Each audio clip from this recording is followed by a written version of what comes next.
Hey folks, Ben the Bondsman here, continuing on with the Life as a Bondsman series. The title of this video is going to be, What Does It Take to Be a Bondsman?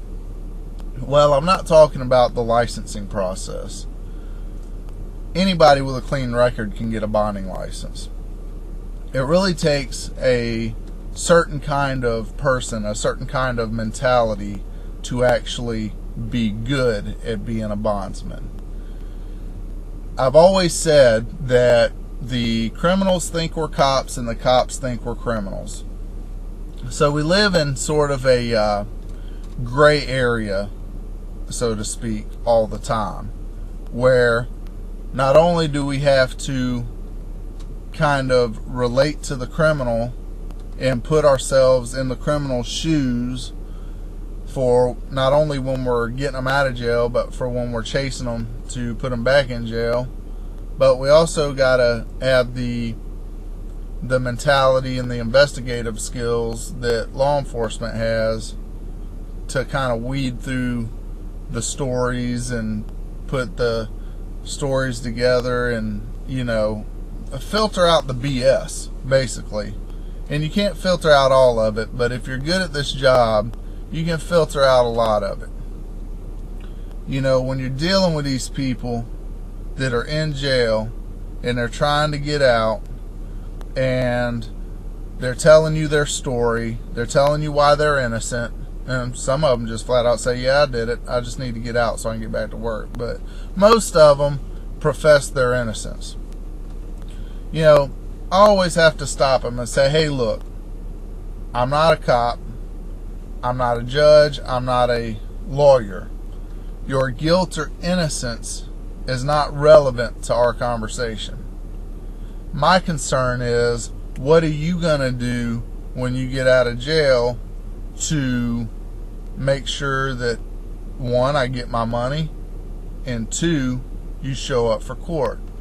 Now, I'm not being unsympathetic to their situation, but the fact of the matter is them telling me their story isn't going to help them or hurt them in court. And I have stopped a few people from time to time and said, stop what you're saying now. Do not tell me anything that if I get up on a stand is going to hurt you in a courtroom. Because don't think that if an investigator or a prosecuting attorney thinks that you told me your story, that they won't call me to testify.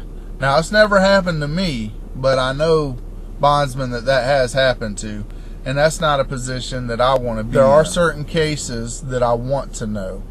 If somebody gets accused of child molestation, rape, or murder or something like that, a very serious crime that they're going to be looking at a life sentence, or there's a potential where they're going to get back out and injure somebody else, I want to know their story, because they're going to have to convince me that they're innocent as much as they can before I'll get that person out of jail.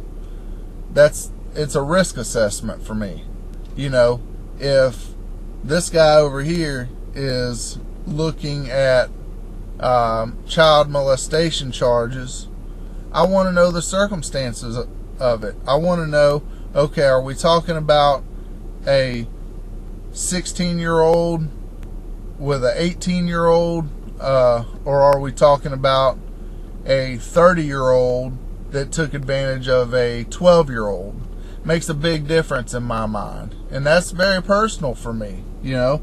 Are we talking about a guy that met a girl one night out at a nightclub and thought she was over 21 or thought she was over 18? Or are we talking about a guy that's been neighbors with this girl for 10 years and knew dang good and well that she wasn't old enough? Every bond has its own set of circumstances.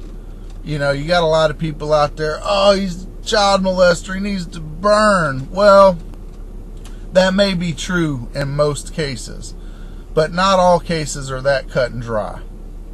So you have to be mentally prepared. Are you the type of person that is willing to sit there and sift through the story?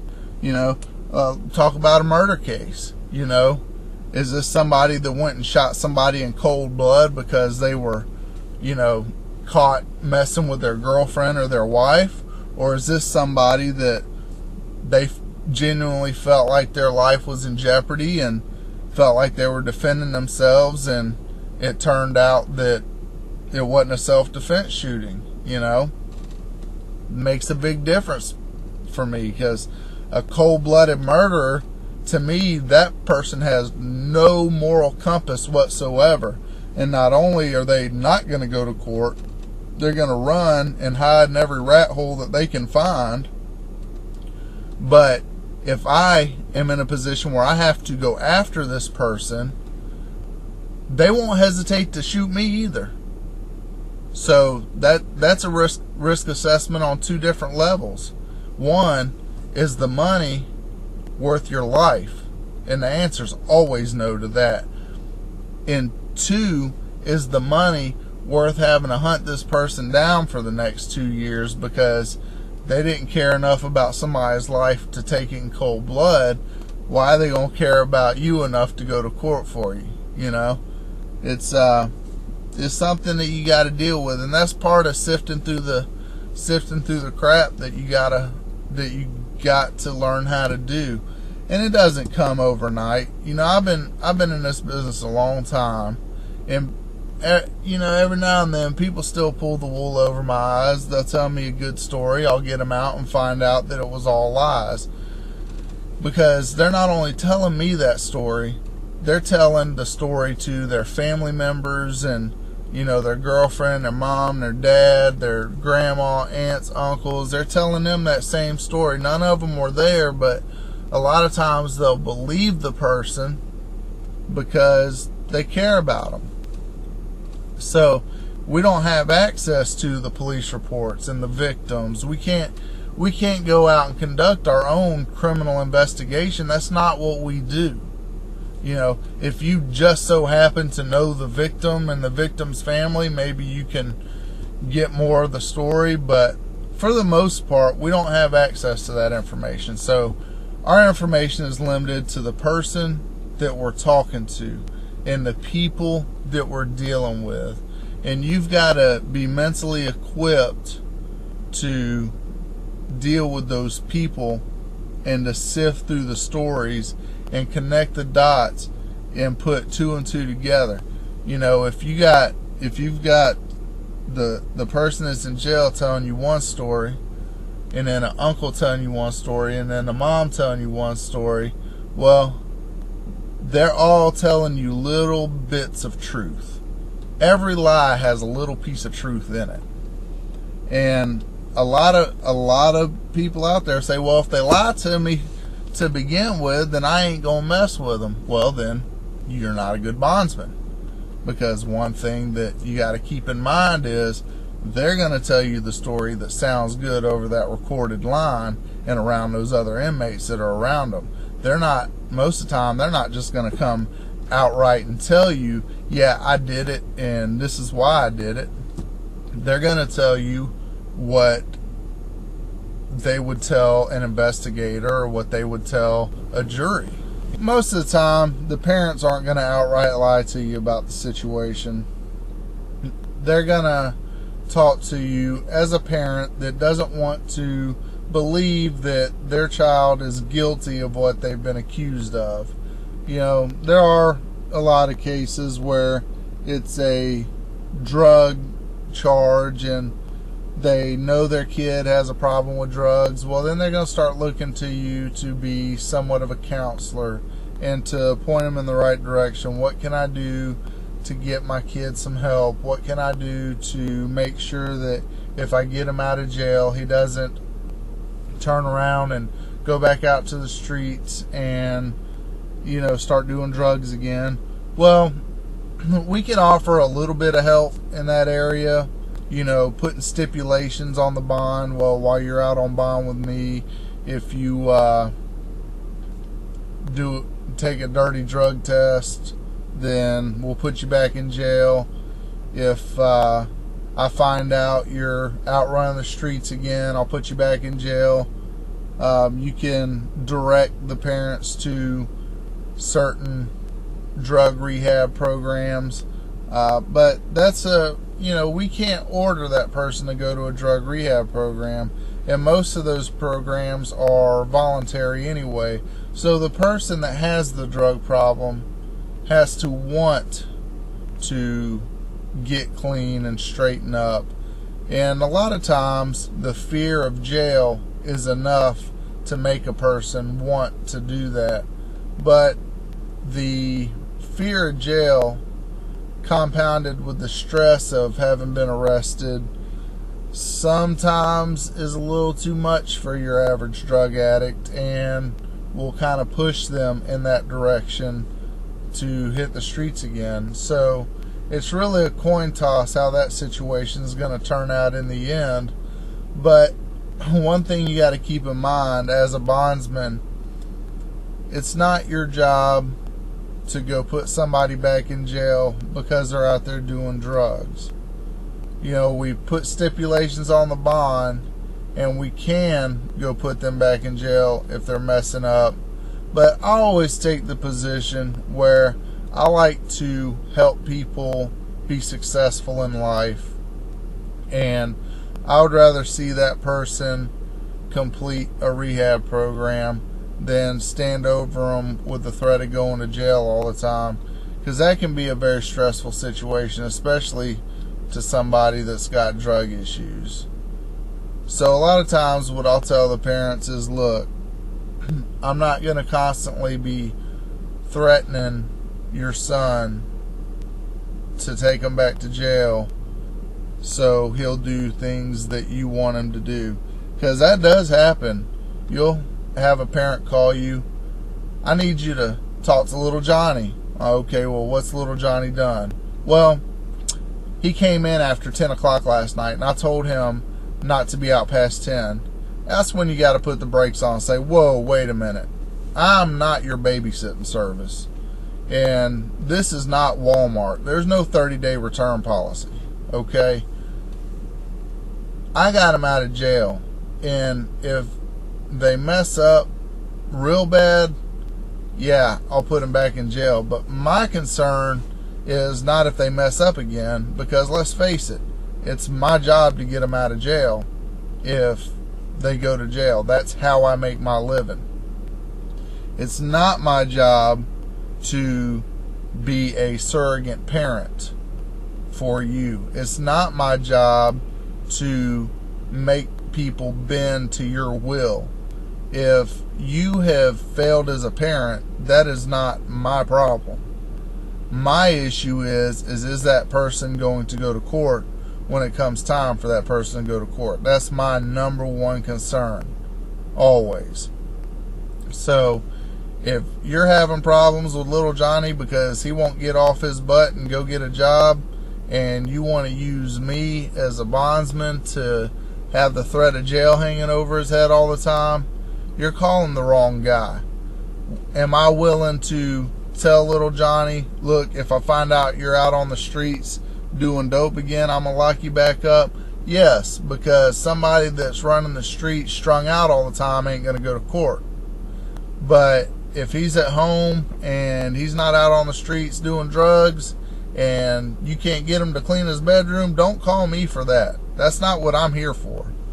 And a lot of times they don't like hearing that, but you got to make it pretty clear that, your number one responsibility as a bondsman is to make sure that person shows up in court and shows up for every court date. If we babysat every person that we ever got out on bond, we wouldn't have time to do anything else. So I always tell them, look, you're going to have to solve your inner family issues yourself. If there's any issues that affect their ability to get to court, then you call me. The bonding business isn't just about all that, though. It's not just about dealing with the people and sifting through the BS and determining whether or not a person's a flight risk or not. There's a lot more to it. It also takes somebody with a lot of willpower, a very strong moral compass, and a very strong marriage if you're a family person. The reason I say that is, in this line of work, we have access to a lot of things. If you've ever had any kind of drug problem, a pill problem, if you're a male agent and women are an issue for you, this isn't a business that you should be in, because these guys that are in jail, they will offer you anything you want to get out of jail. If they ain't got the money, but they got access to dope, they'll offer you that dope. If they ain't got, a co-signer, but it's a female that's in jail and she's in there for prostitution, guess what she's going to offer you to get out of jail? No money, no co-signer, but I'll be your friend for a couple nights. You do get those offers, and you have to be the kind of person that can turn that offer down. You have to be the kind of person that doesn't get caught up in, well, this guy's a dope dealer, so I can get my hands on all the free dope I want. Let me tell you something. Nothing's free. Nothing in life is free. So if you've ever been down that road, this is not a business you need to be in. If you've ever had fidelity issues with your spouse, this is not a business you need to be in. If you've ever had pain pill issues, this is not a business you need to be in.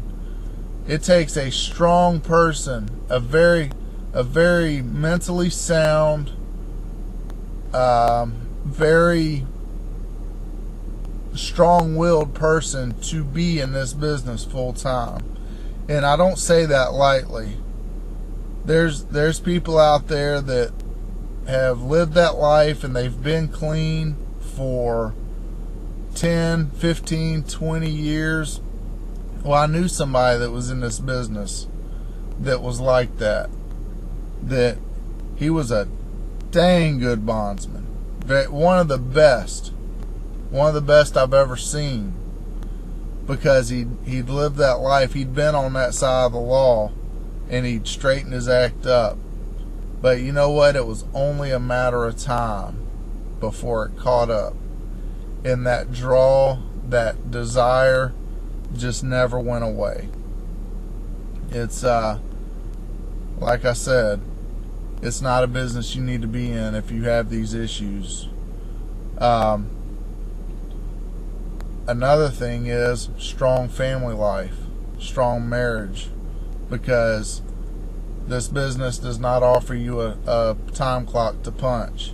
You're either available when the money is ready to be made, or you lose the money. That's all there is to it. You don't get to tell the person that's sitting in jail, I'll be there in 2 hours after I eat dinner. Because you know what? Sitting behind the walls of a jail, 2 hours is a lifetime. It's, hey, I need you to come get me out, and if everything lines up right, you go get them out right then and there. You don't wait till after your kid's ball game or after your daughter's dance recital, or you don't get that option. Or you have plans with your spouse, you don't get that option. It's, you tell them to call somebody else, or you go get them right then and there.